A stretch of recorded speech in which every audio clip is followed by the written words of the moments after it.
Hi, how are you? Welcome to the very last Step Into the Story writing room of 2023 and the end of our Writing the Novel series, which couldn't come at a better time. So, how you doing, Donna? As we are both wrapping up novels. Actually, mine is out. Yours is out in 2 months. Yeah, it's not wrapped up yet, but it is the end of NaNoWriMo. So anybody who did that for November, there's a couple more days of writing, and then you're going to be moving into next steps, which is what we're talking about. I'm doing all right. I had COVID last week for the first time. I know. We were worried we were going to have to cancel because of COVID-related reasons. Like last week, life was just something. And yeah, and we had both avoided it for like 4 years. Neither one of us had it. And Daryl didn't feel great Friday. And then Sunday morning, I was like, you feel like you have a fever. And he tested positive. And then I was like, okay, like, you know, and then Sunday night I went to bed and I had a sore throat. And so I get up on Monday morning and I tested positive. So we basically didn't leave the house till I think Saturday. We went for a walk. And it wasn't too bad. It was just, I just didn't feel great. And the headache was bad and stuff. So that was our first go around. And the stupid thing is I just had my vaccination on the Wednesday. So it didn't have time to really kick in yet. And I'm like, well, that was a wasted exercise. But anyway. I'm kind of hoping that it's going to hit everybody sooner or later. So yeah, I think it's one of those things. It's, you know, hanging over our head, whatever. But yeah. I had an allergic reaction to the vaccine. So I'm kind of hoping that I'll at least be spared COVID right. for like 4 months because I didn't like the reaction. Yeah. And then you had Thanksgiving because, of course, our Thanksgiving was earlier, but you had Thanksgiving this past weekend. Right. So it's nice to be back at work. And like I said, I have a novella out. So yes, I am going to say that. That's right, today. So first dates are fatal. Go see. First dates are fatal. Yes. We're going to put the link in wrapping up the 0 reviews so far, but keep it going. It's so fun and it's very Sadie because I love your Sadie mysteries. So thank you. And actually, it was a lot of fun writing it. So yeah. So we'll put the link in the show notes. There we go. So we should mention that what we're going to talk about, we said next steps, but most of the steps we're going to talk about are still involving the writing process. Yes. We're not really going to talk publishing path because it doesn't matter whether you pursue traditional or self-publishing. They're both entirely year-long projects. We could talk about those for at least a year on each path, maybe 2. I mean, there's a lot there. But we're going to touch on it kind of briefly at the end, but that's not really the focus of what we're talking about today. Right. So we're going to start with the good news. So I'm going to, and I have slides today. So we're going to talk about your next steps. Oh, look at the pretty slides. And so really the first thing you really should do is like chill out because you've typed the end and so many people want to write a book and don't, or start it and don't finish. And if you finished, then like this is a huge accomplishment on its own. And so take a little time and celebrate that. And then I guess the bad news is that the end is really just the beginning. And there's a reason why it's called a first draft.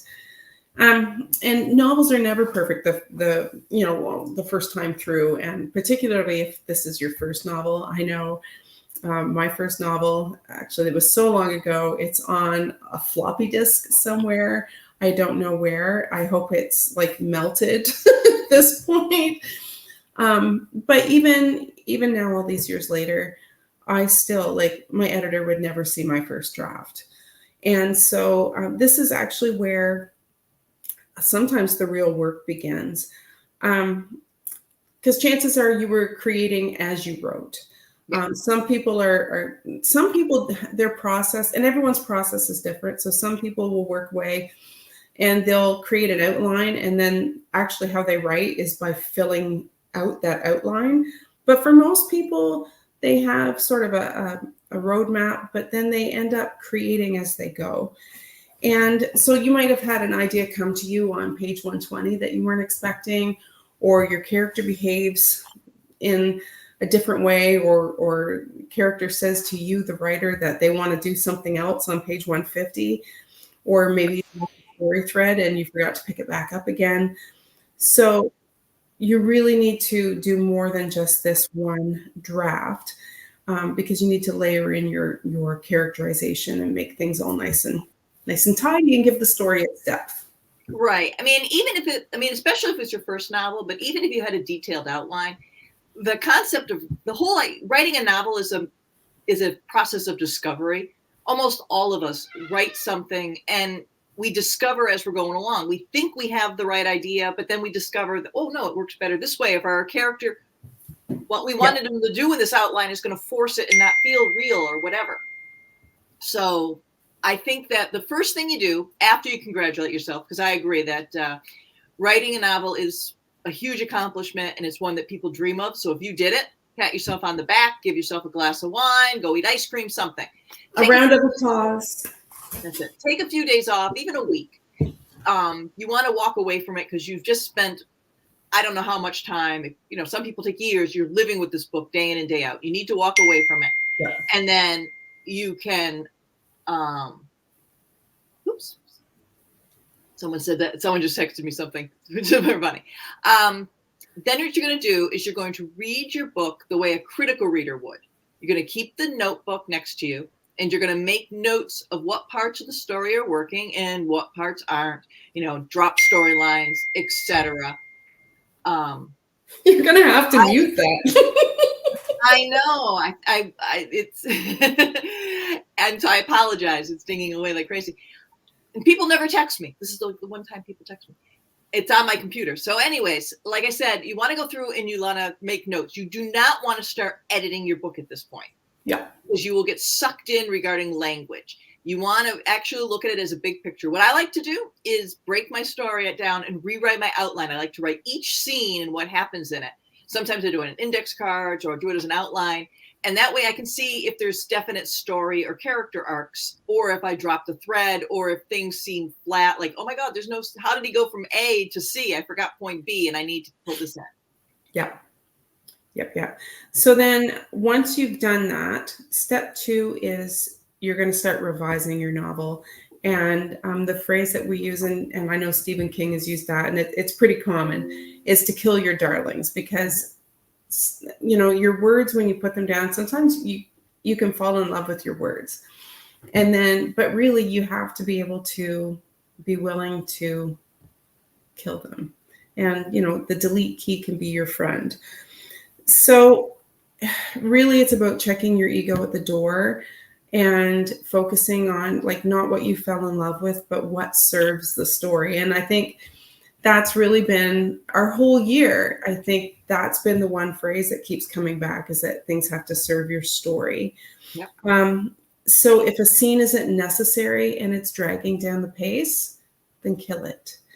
If it's in the wrong place, then move it. And I've done that actually a lot, and that has fixed a lot of pacing, like with my plot problems. I know I did that in The House on Blackberry Hill, which was my first long book. And it was about 90,000 words. And I know in my revisions, one of the things my editor had me do was shuffle some scenes around and then make some adjustments so that they all connected better. But the change in how the pacing unfolded was so much better.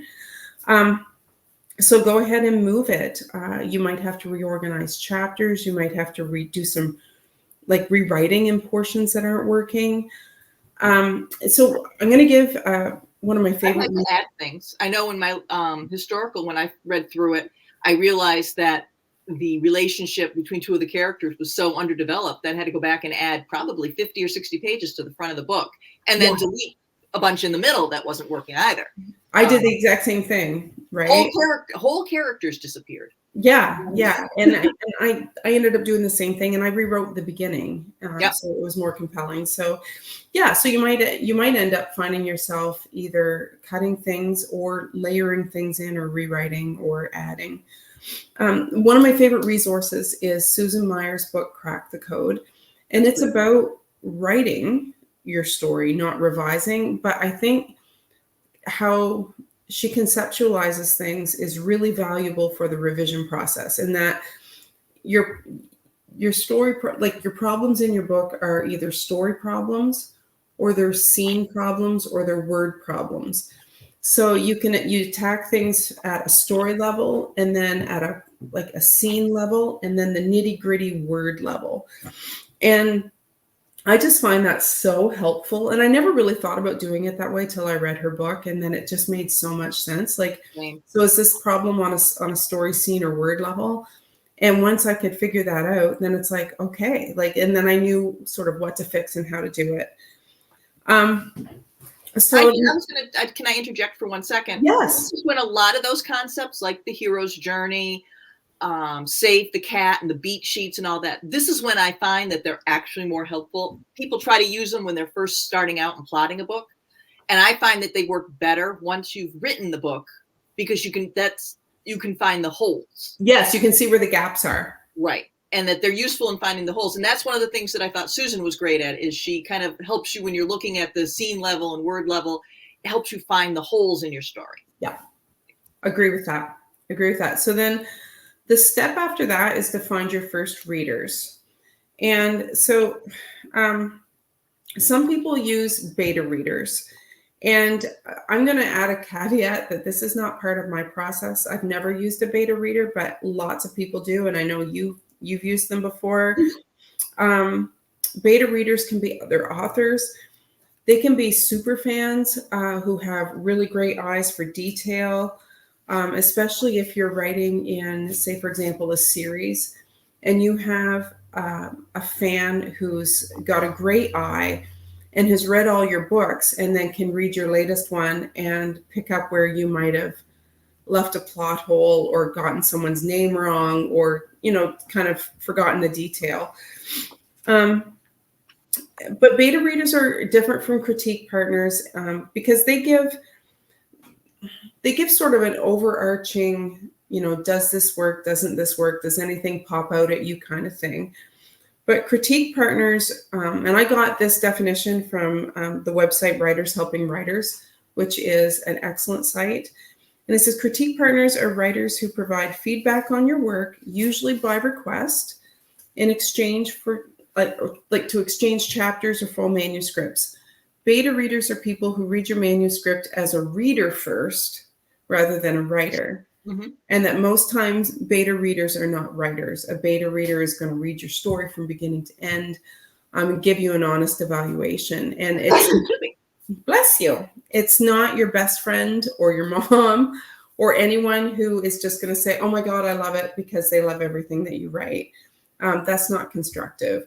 And you can share your work with those people, and because everybody likes the cheerleading, right? Like we need to get positive reinforcement.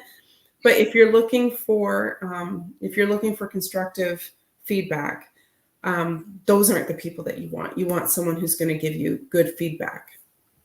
Exactly. You want to balance the accolades with the concrete advice. You want to choose people who understand the genre you're writing as well. I mean, do not send your dystopian novel to your crime reading friends. Yeah. You want someone who's going to give you useful, intelligent feedback, but you also want to find people who aren't going to criticize for the sake of criticizing. Yeah. And I think that's why when Donna said you want people who are going to critique as a reader versus a writer, because I think sometimes writers get very caught up in nitty gritty. And like I've been to critique meetings where we've sat there and argued like, well, would she really step across this fence or would she do this? You want someone who's going to look at it in the big picture way. Yeah. If you don't know anyone personally, you can ask online. Most writer groups have Facebook pages or message boards where novelists can act for beta volunteers. There's also professional beta readers, and they'll read your book for a small fee. Now, an alternative to the beta reader, and I've used both. I have a beta reader. She's a fellow writer, but she does read like a reader, and she gives me a bigger picture. And I never give it to her until it's almost done. But an alternative would be to hire a content editor, which I've also done. That's a professional editor. And what they're going to do is evaluate your story for the weak points. And if you are planning to independently publish, then it's a must to have a professional content editor. I used one for all my Sadie books, and that person evaluated and made editing suggestions the same way my in-house editor would be if I was doing traditionally published. Because they know not just what works as far as a story, but they also recognize the red flags and suggestions that readers will find more appealing. So they look at it both in an eye of what works story-wise and what would work marketing-wise. So, and even in this group, it's a lot of writers who want to go traditional in this market are going to content editors as well, because in the old days, if your manuscript needed work, an agent would sit and work with you, or an editor would sit and work with you and develop you, and they just don't have time for that anymore. They're overworked. They're swamped with things. So it's great. The cleaner a manuscript is when you give it to them, the better. Yeah. So a lot of people are hiring a professional content editor to clean up their first submission before they get it in. Yeah. And like what you said about for indie writers who self-publish and content editors being a must, absolutely. I would agree, and using only a beta reader would be a mistake in my opinion. I freelance edit, and just because I freelance edit doesn't mean I don't need an editor, because you can be just too close to your own story. Oh, you said yours out, right? Yeah, so I still hire an outside editor for my indie published stuff. And but what you were saying about submitting, yes, because I know I had you and I had someone else read over my proposal for my historical before I sent it, because I wanted to make sure I was sending like a really strong submission. And so in that sense, you operated as a beta reader. And I will also say, like, when it comes to critiquing, I've never done a critique group. I guess I'm just not I'm not a group person. Like, I had a critique partner for years where we read everything that we wrote and, traded chapters back and forth. But I've never done a critique group, and I'm not sure, like, I don't know. It's really up to the person and what they want. I think the important thing is, like, don't not do it because you're afraid of feedback, because that's a whole other issue. Oh no, I've had people get feedback, and I'm not given from me, but I've had friends who are writers, and they've been crushed to the point where they don't want to write. They only wanted praise. And that's feedback. And so if you don't want feedback, then that's not for you. And then the other kind of reader that we should mention briefly is a sensitivity reader. And so a sensitivity reader is going to read your story and look for, so a sensitivity reader is for when you as the author are writing outside your own experience. So whether you are writing a character of color, or outside of your own race, religion, sexual orientation, a sensitivity reader will read with that in mind to make sure that you haven't inadvertently used improper language, fallen into stereotypes, added biases, misinformation, microaggressions, that kind of thing. So if you are writing outside of your own experience, then a sensitivity reader is a really good idea. And this is, we could do a whole episode on this, because it's a what's the word I want? Slippery slope, in that choose your sensitivity reader wisely, because readers bring their own bias. So one person's problematic phrase might not be for another, and you have to recognize that can happen. Someone else could let it pass, and you could still get criticized. So I guess what I'm saying is, don't put it all on your sensitivity reader. Do a little bit of research yourself. Well, and you absolutely, anytime that you're going to write outside your own experience, you should always number one, ask yourself, am I the person to tell this story, first of all?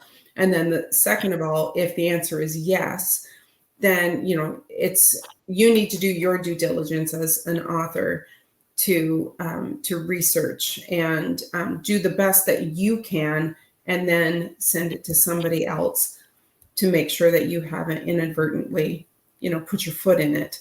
And the thing is, you're right. Like, sometimes, despite your best efforts in hiring a reader and whatnot, there still might be something that crops up, and I think you just have to be prepared for that. I think, yeah, sensitivity, the bottom line is sensitivity readers are vital if you're going to write outside your experience. Yeah. But don't put the burden on that person to solve all the problems, because they're one person and you're asking them to speak for an entire race or an entire religion. Yeah. And that's not fair to anybody. No. But they'll do their best, and they will catch the blatant, glaring errors that you might do, or a really large stereotype. But sometimes they'll miss something small because it doesn't bother them, whatever. So don't put the burden on them, but you definitely need one. Yeah. All right. So now you've rewritten, you've written and rewritten and written and rewritten. You've gotten feedback. You've rewritten again. You never want to see your characters ever again. All right. As far as you're concerned, this book is done. Except you're not. You've got one last step. One that to this day is the hardest step for me. And the reason I got a ding. Just a second. Oh, no.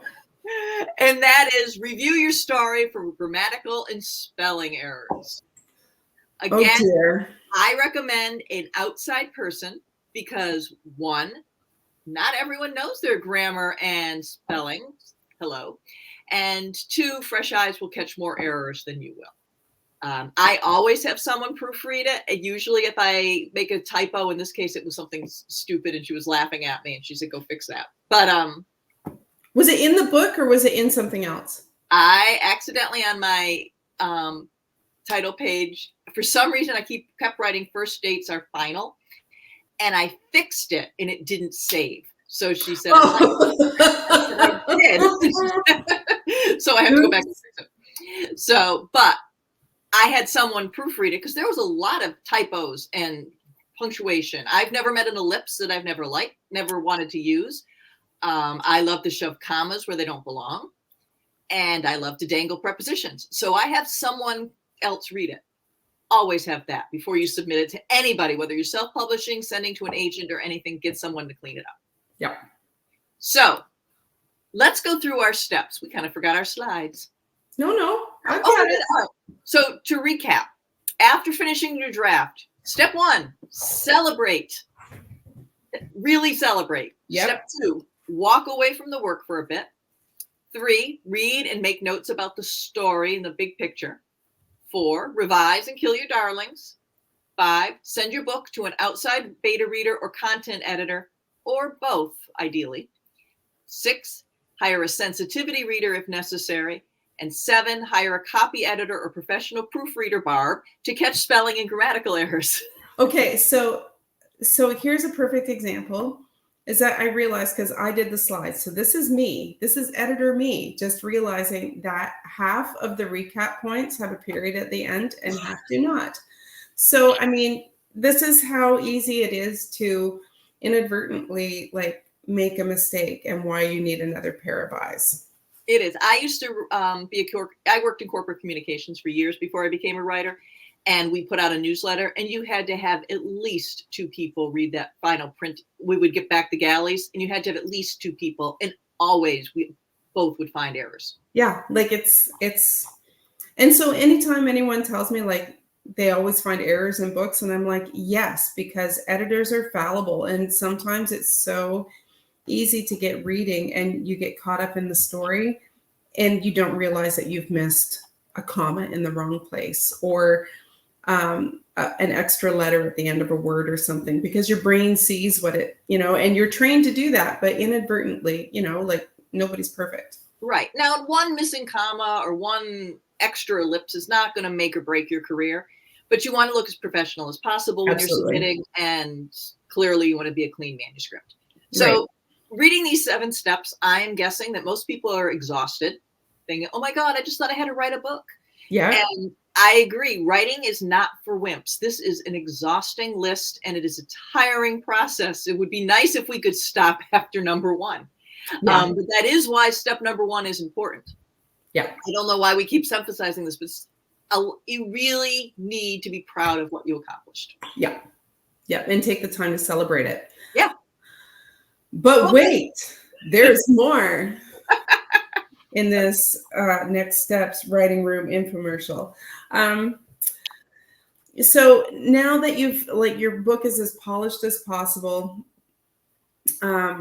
you're ready to submit. And we mentioned that, there's so much to talk about. Like, this is such a dense subject, and there's courses that last like days and weeks into what happens when you publish. And of course, we're not going to do that. We're going to touch on it really quickly. And so I think the reason why we focused on the writing for this is because no matter which publishing path you take, you still need to do all these steps, because at the end of the day, it's about having the strongest story possible. And story is king, so it has to come first. So whether you publish traditionally or independently is entirely up to you. Both paths have their pros and cons. And so we recommend that you do lots and lots of research before you decide. And there are a lot of great channels and websites that you can visit to get advice and courses you can take. And we'll list a couple of our favorite resources in the show notes. Mm-hmm. But I want to touch on this briefly, though, because you and I are both independently and traditionally published. We started traditionally. I've published republished a bunch of backlist and a little bit of front list. You've done your cozy mysteries as indie pubbing. And then, as we move into historical fiction, we're kind of veering back toward choosing traditional again. And there are reasons for everybody to choose the path that they do. And I would never tell someone that there's only one way to do something. There are things to consider, and you get to make that decision. Right. I would say that there are 1,000 reasons why someone might choose indie or traditional. As many reasons as there are writers. Everyone has their own personal story and their personal reason, which is why I would never tell people traditional is wrong or indie is wrong, because we all have our own reasons for doing things. And it's so varied and it's so personal. Choose the one that fits for you. Right. And I have always said, no matter when I do any courses or workshops or anything, that the most important thing is to be educated and informed. So as long as you're making your decisions from a place from being informed, then you do you. You know what I mean? And so, but for people who are just starting out and they might want like a quick little cheat sheet, like what's the difference between traditional and indie, and like what am I getting myself into? I'm just going to touch on both of those really briefly before we're done. So traditionally published, you're going to submit your story to an editor or to an agent, who will then submit to an editor if the agent takes you on. If your book is accepted at the publisher looks after all the production costs. So all the editing, the cover design, the formatting, and typesetting, everything. And they will do some marketing through their own marketing department. But just authors now, even traditional authors, for years now, the standard has been, you're expected to do a lot of your own marketing. So just be prepared for that. Traditional publishers sometimes, but not always, pay advances. So you sign a contract and they give you however much money before the start.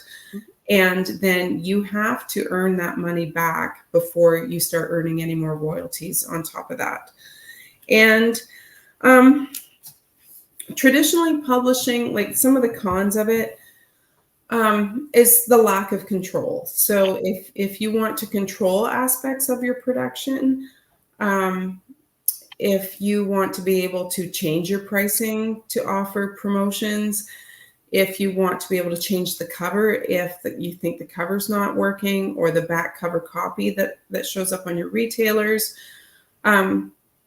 if you enjoy that, then that's a limitation of traditional publishing. And the other thing is it's slower to market. So, for example, my historical's coming out with a traditional publisher. And I mean, that book's been finalized since May. And it's not out until August. Like it's a much longer wait. Over a year. Yeah, so it's longer to market generally for traditional publishing. So that's something to be aware of. With indie publishing, you handle the entire publishing experience yourself. So you hire your own editors, and you either learn it or you outsource it. So there's formatting. You should have a good cover designer, and you also have to bear these upfront costs. So with traditional publishing, you're not out of pocket.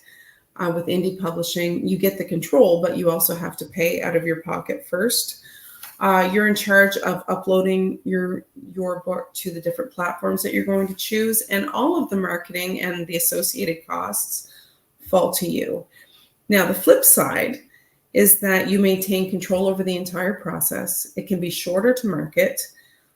Your profit margin per book is substantially higher, so you can sell a lot fewer books and make the same money. And you can manipulate pricing and run ads to try to jumpstart your sales. There's no advances, of course, because you're doing this yourself.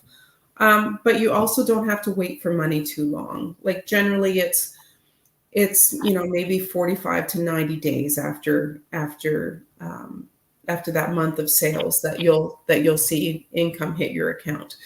So there's solid reasons to go with either route, and so just educate yourself into and what your reasons are and what you're willing to do and how much time you want to put into different aspects, I guess. So if you do go the traditional route, one of the things you'll need to learn is how to write a query letter, either for an agent or an editor. And there's tons of online resources for that as well. And my best, if I were to give one tip for submitting to an editor or an agent, it is read the submission guidelines for that editor or for that publisher or for that agency or particular agent, and follow them to the letter. When I would ask for someone when I was really running the editing business, and is very clear, send me this number of pages in this font, in this format, it was easy. It was like .doc or .docx, right? And the number of times I got submissions that were didn't follow the easiest advice in the world, I was like, did you even read the page? You know what I mean? And so it just makes a good impression, right? To do that. And that helps you submit the most polished. You look polished, and as well as your story. Whew. Now, I'm going to introduce my favorite pet peeve just because. Okay. It's my show, I can. Now, if you go the traditional route and you're submitting to agents, one of the things I see a lot is if a first-time author and their first-time manuscript gets rejected by a ton of agents, like 125 agents, then they'll say, oh, well, you know what? I'll just indie publish it. Don't. Okay? Take a good look at why your book was rejected by 125 agents.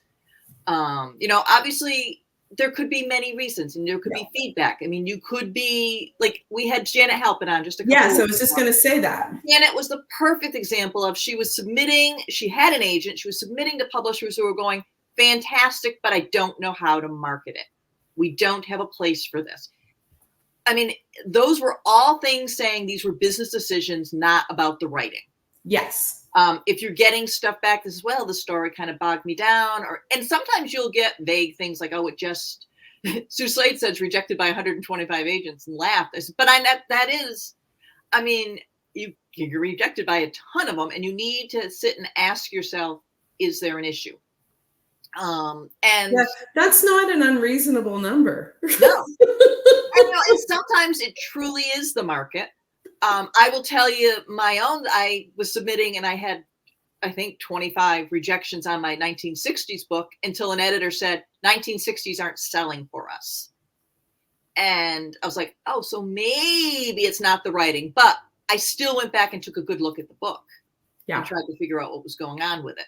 Yeah. And actually ended up rewriting the first chapter a little bit before I went on and did some more submitting. Yeah. So it's not always you, but don't make the assumption it's them. Yeah, and I think that I feel like the bully, but yeah. No, I think you're right. It's got to be, if chances are you're going to get feedback at some point that tells you what is wrong, and sometimes there's kind of a shorthand, which is, oh my gosh, do you remember? Okay, so this is going way back when Barb and I were both submitting to Harlequin, but we would get rejection letters. I'm sure Barb's had these ones where one of the key phrases was "it lacks emotional punch," and that kind of thing. And so then you kind of learn what those phrases mean, and you have to look at that and be realistic. Like, wait, but maybe my story's not ready. Like, I thought it was ready, but maybe it's not. And maybe I just need to grow. My writing just needs to grow a little more.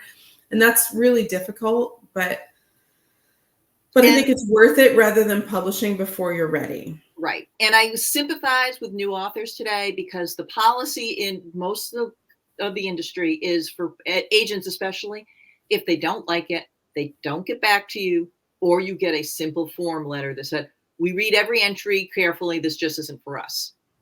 And so that doesn't give you any feedback other than they didn't want it. And not hearing from them is even worse. So I do sympathize that it's incredibly frustrating if you sent out to 50 agents and you got 2 form letters back and no responses.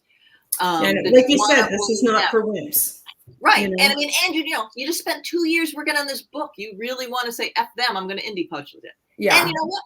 Maybe you do, and maybe you make money. I'm not going to judge anyone for making their decisions. I'm just saying, don't always assume it's them. So I think the key is, like most things in life, don't make decisions by being reactionary. That's a perfect way to put it. Perfect way to put it. Yeah. And with that final word, we hope you enjoyed our year-long focus. We are done. All our videos are available for rewatch in our Step to the Story YouTube channel under the Writing Room. If you enjoyed today's video, take a moment to like and subscribe. We're at youtube.com @StepIntoTheStoryBooks.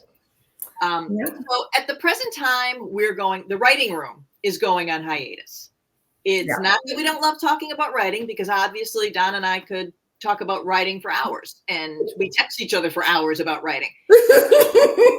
There are a lot of YouTube channels out there providing the same information that we are. And some of them, like Amanda Dunn or our pal Shirley Jump or Brandon Sanderson, they're fantastic teachers, and they do such a great job. Rather than try to duplicate what they're doing, we're going to recommend that you view them, and we're going to stick with what our strength is, which is chatting about books and great author interviews. So that's what we're going to be focusing on for at least for the next several months, is talking about books and great historical fiction, what makes them great, and we're going to interview some great authors coming up. And we're going to be working on our own new historical fiction books. That's right, which we are both. Okay, so Barb, before I go into, I know we're a little bit late today, but before I go into what's coming up next, tell our viewers what what time period are you writing next? Oh, I am, after years of saying I wasn't going to write World War II, I am writing about Nazi-occupied Italy in 1943 and 1944. And it is a fantastic story involving the Fede Bene Fratelli Hospital and the invented disease that they created to protect Jewish refugees from the Nazis and to help funnel them to safe houses. I would read that.